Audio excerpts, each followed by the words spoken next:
Konten ini viral sekali ya, dan judulnya bombastis sekali ya, walaupun ada tanda tanyanya ya. Kiai Haji Mbah Hasyim Asy'ari mengkufurkan leluhur Habib Ba'alawi Faqih Muqaddam. Saya perhatikan apa maksudnya dari konten ini. Oh, ternyata membaca kitabnya Mbah Hasyim Asy'ari, Risalatu Ahli Sunnah wal Jamaah. Jadi Kang Hanif ini menemukan fakta baru, kira-kira begitu ya. Sebagai informasi saja, Mbah Hasyim Asy'ari itu menulis kitab juga yang lain, Muqaddimah Qanun Asasi itu, di situ justru memuat ucapan dari keturunannya Faqih Muqaddam ini. Wa qala Sayyid Ahmad bin Abdullah As-Saqqaf. Jadi agak-agak, atau jangan-jangan Mbah Hasyim nggak tahu ceritanya leluhurnya, sehingga kalau tahu mungkin termasuk yang kafir. Begitu kira-kira ya, walaupun dijelaskan oleh Kang Hanif bahwa ini interpretasi saja. Oke, interpretasi ya, boleh dong orang menginterpretasikan, tapi kalau interpretasi jangan kafir-kafir begitu, ngeri ya. Kafir itu tidak boleh interpretatif, kafir itu harus sharih.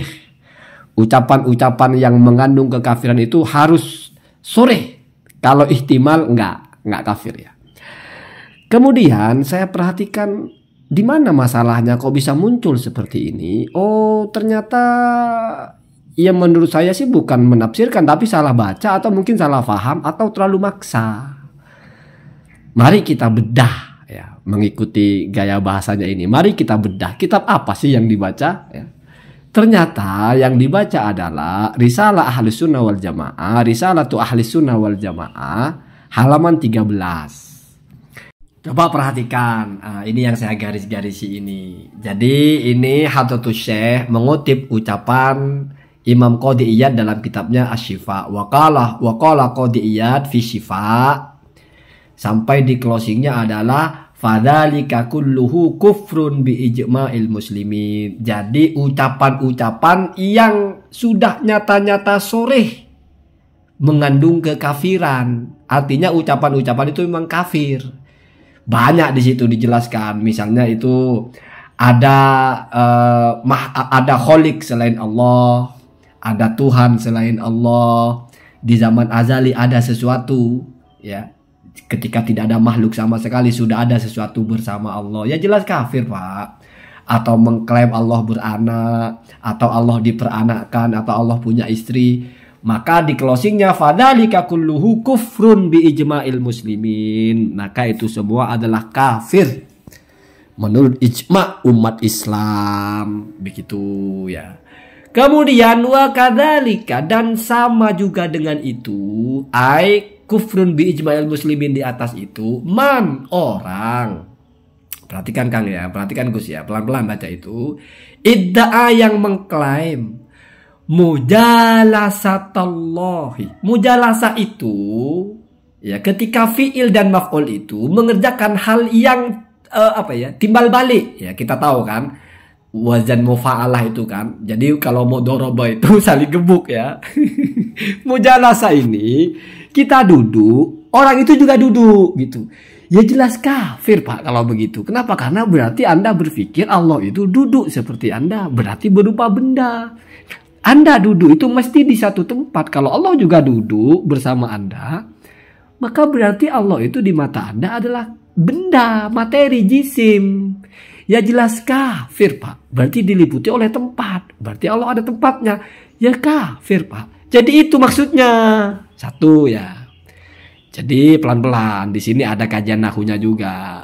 Wal uruja ilaihi, dan juga dia mengklaim mi'raj. Mi'raj itu apa sih? Aroja itu apa sih? Naik ya, dari atas ke bawah. Itu namanya naik. Ilaihi, kepada Allah. Oh, berarti ini susunannya nggak mesti seperti yang kita bayangkan. Wawuhnya ini bukan urutan. Jadi duduk-duduk, naik, kemudian wa mukalamatihi, dan ngobrol-ngobrol. Mukalama itu, Pak, bukan kita menyampaikan laporan. Kalau kita menyampaikan laporan kan berdoa kepada Allah itu. Tapi mukalama itu apa, Pak? Kita berbicara, Allah juga berbicara kepada kita, ngobrol. Jadi runtutannya ini adalah uruj dulu, naik dulu ke atas, Kemudian setelah sampai di atas, duduk-duduk bersama Allah, berhadap-hadapan atau samping-sampingan kayak di warung kopi. Kemudian ngobrol. Celakanya lagi obrolannya, kamu punya anak berapa Allah? Ya kafir, Pak. Jadi bukan masalah mi'rajnya, tapi mengakidahkan bahwa Allah itu ada di satu tempat, bisa kamu samperin, lalu bisa kamu ajak ngobrol, duduk-duduk. Itu kafir. Kenapa? Karena berarti Allah itu ya benda, materi. Ya toh sementara Allah itu laisa kamitslihi syai'un. Berarti Allah sama dengan barang yang lain dong, bisa diajak duduk-duduk. Ya. Kamu ngobrol berarti berbentuk suara, bisa berarti ada suaranya juga.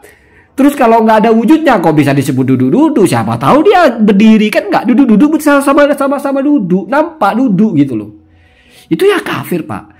Sekarang apa iya Fakih Muqaddam mengatakan mi'raj kepada Allah? Oh ternyata enggak. Kang Hanif mungkin tidak baca bagaimana redaksinya. Redaksinya dari Fakih Muqaddam itu. Makanya saya pikir, bahkan saya sarankan kalau baca kitab, mencocokkan satu kitab dengan kitab yang lain itu harus kita baca. Semoga Kang Hanif tahu kekeliruannya gitu ya. Ini bukan masalah penafsiran, tetapi Anda menuduhkan tulisan orang tidak sama dengan yang dia tulis. Jauh lagi perbedaannya. Kalau misalnya yang satunya menggunakan Al-Khaliq, ini menggunakan Allah, masih satu hal toh. Satunya menggunakan Ar-Rahman Ar-Rahim atau menggunakan Rabbul Alamin, satunya menggunakan Allah, sama. Sama dengan A'budullah, A'budu Rabbal Alamin, sama. Memang benar, tapi kita bandingkan ucapan yang diceritakan oleh Ad-Dhofari itu tentang Fakih Muqaddam, tentang mi'rajnya yang selalu heboh ya. Perhatikan ya. Di atas itu Kang Hanif, di situ jelas mujalasatullahi wal uruja ilaihi. Jadi objek dari mi'rajnya itu adalah hihnya kepada Allah, domir yang aid kepada sebelumnya yaitu mujalasatullah. Jadi duduk-duduk bersama Allah, naik ke Allah. Coba bandingkan dengan redaksinya Fakih Muqaddam di bawah. Faqala innahu urijabi ila sidratil muntaha. Kalau misalnya yang maksudnya sidratul muntaha Allah di situ, wah kacau berarti. Berarti Allah ada di situ dong. Kalau Sidratul Muntaha disamakan dengan Allah bagaimana? Sidratul Muntaha itu pohon. Makanya dalam hadis Nabi itu ada deskripsinya. Buahnya seperti apa, daunnya seperti apa. Pohon Kang Hanif, pohon bukan Allah. Jadi Fakih Muqaddam itu mi'rajnya ke Sidratul Muntaha.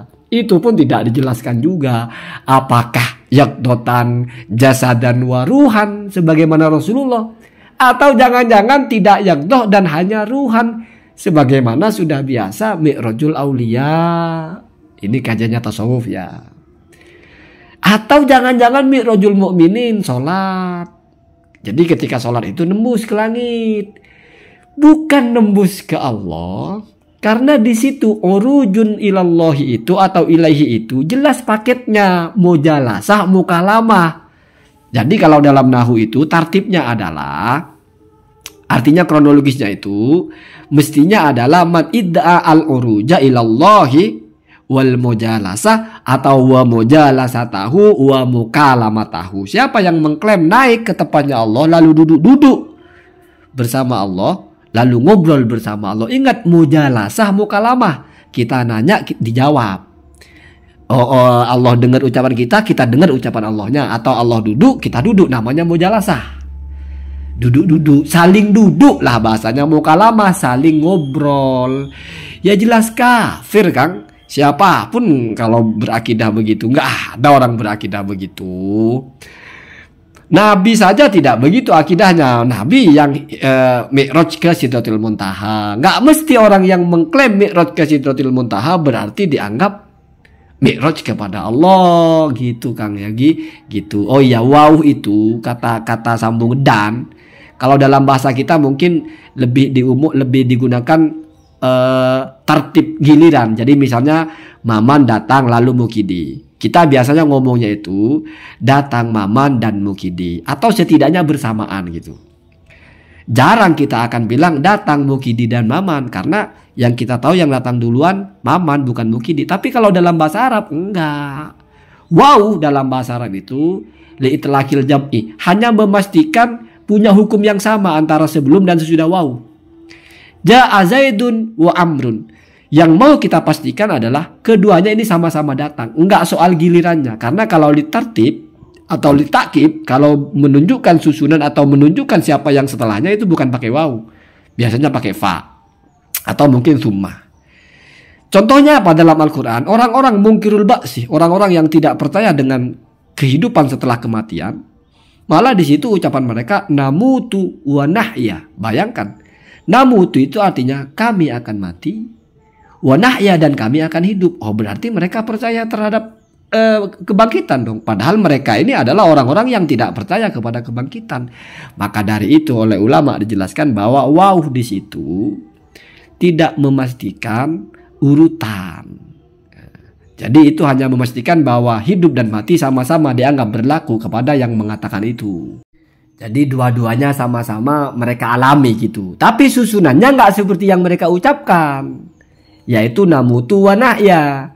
Kami ini akan mati kemudian kami akan hidup. Nggak mungkin. Kenapa? Karena mereka justru sedang tidak percaya dengan kehidupan setelah kematian atau hari kebangkitan. Makanya oh berarti wawuhnya di situ bukan wawuh giliran, bukan wawuh siapa yang duluan atau siapa yang belakangan. Sehingga ditafsirkannya adalah ya ucapan mereka itu sebetulnya adalah nah ya fanamutu. Kami ini hidup ya kemudian kami akan mati, setelah itu selesai, nggak ada apa-apa. Nah maka dari itu memaknai ucapan di atas manidda'a mujalasatallahi ta'ala wal uruja ilaihi wa mukalamatahu, itu berarti diurut mulai dari naik dulu menuju Allah ya, kemudian duduk dulu mujalasah, kemudian ngobrol. Berarti dari tengah baru ke awal baru ke akhir, begitu ya. Karena kalau misalnya ini dimaknai tertib berarti ngobrol-ngobrol dulu dengan Allah. Dan dia setelah itu naik. Oh berarti di bawah ngobrolnya. Di bumi berarti. Ya jadi tambah aneh. Ngobrolnya di bumi, di lesehan. Kemudian naik. Tapi lucunya naiknya itu ke Allah. Lah kan Allahnya di depannya sudah mujalasah. Kok masih naik ke Allah? Apa mungkin diantaranya itu, diantara mujalasahnya itu ada seluncuran gitu. Jadi naik turun gitu. Jadi lucu kan? Kalau tidak pas memahaminya. Wa mukalamatahu, dan ngobrol-ngobrol. Loh sudah duduk-duduk diem-dieman. Kemudian setelah itu naik baru ngobrol. Kalau naik kan jauh, nanti kalau ngobrol nggak kedengeran. Tapi naiknya ke Allah. Ya tapi Allahnya kan tadi duduk-duduk di bawah. Oh ikut ke atas. Wah jadi kacau kan kak? Kacau. Jadi tidak bisa dipaksakan itu harus sesuai dengan rentetannya. Begitu ya. Itu butuh kepekaan membaca begitu. Jadi saya ulangi. Akidah Ahlussunnah wal Jamaah itu adalah tidak mengiktikadkan kalau Allah itu duduk di satu tempat, sehingga tidak mungkin ada orang yang bisa datang lalu duduk bersama Allah di satu tempat. Satu. Yang kedua, akidah Ahlussunnah wal Jamaah juga itu suara Allah itu atau bahasanya itu kalamullah itu tidak berbentuk suara, bila sautin wala harfin. Jadi tidak mungkin bisa ngobrol-ngobrol dengan kita. Kemudian Allah itu bukan di sebuah tempat sehingga tidak mungkin bisa kita datangi. Maka dari itu bahasanya Mbah Hasyim Asy'ari itu adalah mujalasatallahi wal uruja ilaihi wa mukalamatahu. Jadi Allah dianggap seperti orang yang ada tempatnya di atas, kita datang, kita naik karena kita di bawah, naik uruj, duduk-duduk baru ngobrol, atau mungkin bolehlah ngobrol-ngobrol dulu, setelah itu duduk-duduk diem-dieman gitu ya. Mungkin ngobrolnya waktu berdiri gitu ya. Jadi nggak begitu. Atau kalau dilanjutkan au hululahu fi ahadil ashkhashi, atau meyakini bahwa Allah itu bertempat atau sedang merasuki seseorang.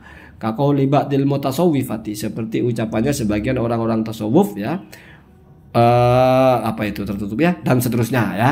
Jadi ini memang Mbah Hasyim Asy'ari sedang bicara tentang hal-hal yang kufur secara ijma, berarti soreh. Ucapannya itu soreh Kang Hanif. Tidak mungkin ada orang yang mengatakan saya mi'raj ke Sidratul Muntaha langsung kafir. Bagaimana ceritanya? Kan begitu. Nah kalau yang ini kan jelas ini sore, orang dia jelas mendatangi Allah, duduk bersama Allah, ngobrol lagi. Ya. Nggak bisa ini menjadi berbeda antara ketika orang bersujud kepada berhala dengan bersujud kepada non berhala. Kalau bersujud kepada berhala itu memang mayoritas ya, bahkan saya baca itu langsung mengkafirkan, karena apa maksudnya sujud ke berhala? Itu jelas-jelas menyembah karena memang objek sembah. Tapi kalau sujud ke orang tua, sujud kepada misalnya orang soleh, nggak mesti kafir. Kamu memperlakukan dia sebagai Tuhan apa tidak? Kamu meyakini dia Tuhan atau setara dengan Tuhan atau tidak? Kalau sebatas ihtiram, menghormati, ya dosa tapi tidak kafir. Kalau kepada berhala, kamu ngapain menghormatin berhala? Maka pakai standar yang sederhana saja. Oh berarti kamu nyembah, makanya dianggap kafir gitu. Jadi enggak apa bahasanya ya, enggak mesti dikit-dikit kafir ya. Gitu ya. Jadi memang harus hati-hatilah ya. Oh ya, Sidratul Muntaha itu perhatikan, ini Sidratul Muntaha. Kemudian aku dibawa ke Sidratul Muntaha. Ini hadis Rasulullah riwayat Muslim. Daun-daunnya besar. Jadi itu pohon terakhir atau pohon paling tinggi, muntaha kan puncak ya. Karena di situ adalah puncak segala ilmu, banyak tafsir ulama itu kenapa disebut muntaha. Jadi sidro itu pohon. Kalau kita sebutnya kayaknya pohon bidara ya. Kalau bahasa Madura tuh nggak tahu saya, rokem mungkin. Kemudian ya, daun-daunnya besar seperti telinga gajah. Ya kan namanya pohon, ya ada daunnya. Kemudian ternyata buahnya sebesar tempayan. Saya nggak tahu tempayan itu apa. Jadi bayangkan kalau orang mengatakan mi'raj kepada Sidratul Muntaha oleh Gus Hanif dianggap sama dengan mi'raj kepada Allah. Oh berarti Allah ada di situ. Pas itu. Duduk di bawah pohon. Kemudian ngobrol. Ya benar kafir. Gimana ada orang begitu meyakini Allah ada di bawah pohon Sidratul Muntaha ini ya. Jadi Sidratul Muntaha itu tidak boleh diartikan Allah Kang Hanif. Kitabnya risalahnya itu ilahi kepada Allah. Punya Fakih Muqaddam ila Sidratil Muntaha. Itu lain. Atau seandainya Fakih Muqaddam mengatakan ilar Rahman atau ila Rabbil Alamin, baru itu cocok. Ini kan lain ya. Bainal khaliq wal makhluk. Justru dua hal ini bertentangan. Yang di risalah itu setelah ilah itu kembalinya ke Allah sebagai khaliq. Di punya Fakih Muqaddam Sidratil Muntaha sebagai makhluk. Kok bisa menafsirkan bagaimana? Dua kata dipaksakan sama. Apa mau ditakwil-takwil? Ya maksudnya adalah ciptaan Allah. Ya kalau begitu orang ke dapur juga disamakan pergi ke Allah gitu, karena dapur juga ciptaan Allah. Wah repot itu. Ya mau tidak mau ya harus berpikir Allahnya ada di situ. Sehingga sama dengan saya datang ke rumah itu atau saya datang ke Maman karena Maman di situ. Itu cocok baru. Apa iya Allahnya ada di Sidratul Muntaha, sehingga orang yang mi'raj ke Sidratul Muntaha Anda tembak dengan ibarah yang mengatakan orang mi'raj kepada Allah.